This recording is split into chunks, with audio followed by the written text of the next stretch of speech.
All right, now I'm going to go ahead and talk about how to convert to polar coordinates, so the other way. So right now I have an x value and a y value, but we want to end up finding the radius and the accompanying theta.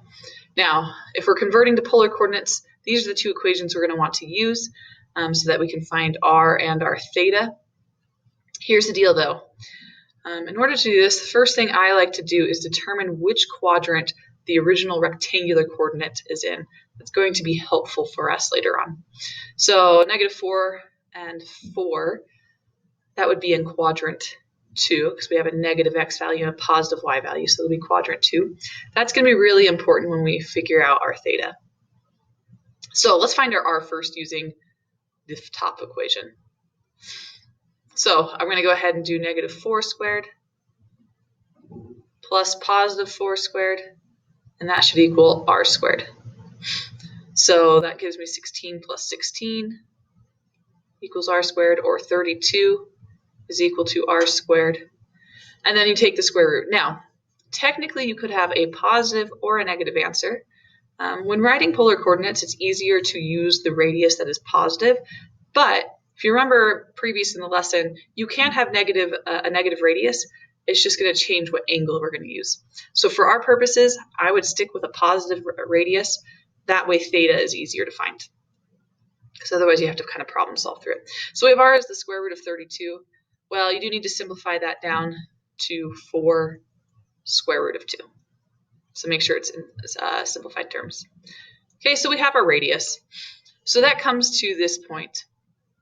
So what we're going to do is we're going to go ahead and solve this equation now. So now we're looking for tangent of theta, but ultimately we want theta.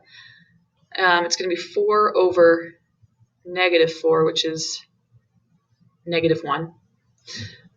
Now, we will want our unit circle eventually, which is why I just copied that over. But first, I'm going to go ahead and get theta alone. So we have tangent of theta equals -1.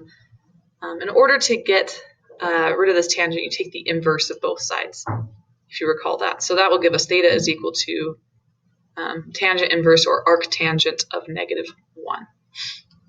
So what this is telling us is we want to find an angle where we'll get a tangent value that's equivalent to -1.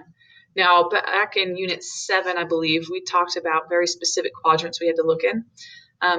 But when we're converting to polar coordinates, we want to use whatever quadrant the actual value or the actual original coordinate was in. So in this case, quadrant 2.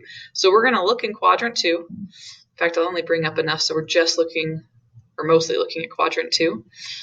So it's going to be one of these angles right here in quadrant 2, and we want the angle that will give us -1. If we want a -1, that means we have to have a positive and negative, or a positive y value, negative x value, and they both need to be the same value. So in this case, it's going to be at 3π4.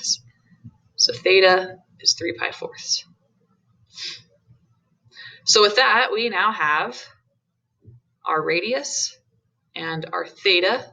So we can write the coordinate as our radius first, so 4 square root of 3, or square root of 2, and then our theta second, so 3π4. So that would be the polar coordinate. So let's go ahead and convert to polar coordinates again for another problem, just so we have that down. I'm going to go ahead and prepare my unit circle again. But once again, we're using these same two formulas.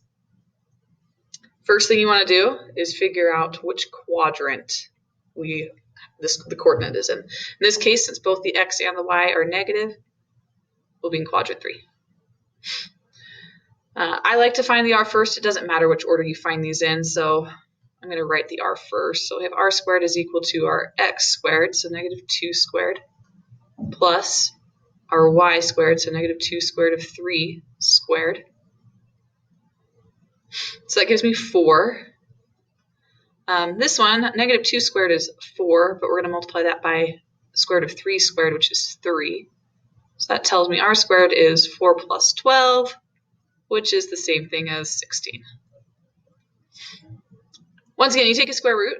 Technically, you could have a positive or negative answer. We only want one because we're making one coordinate.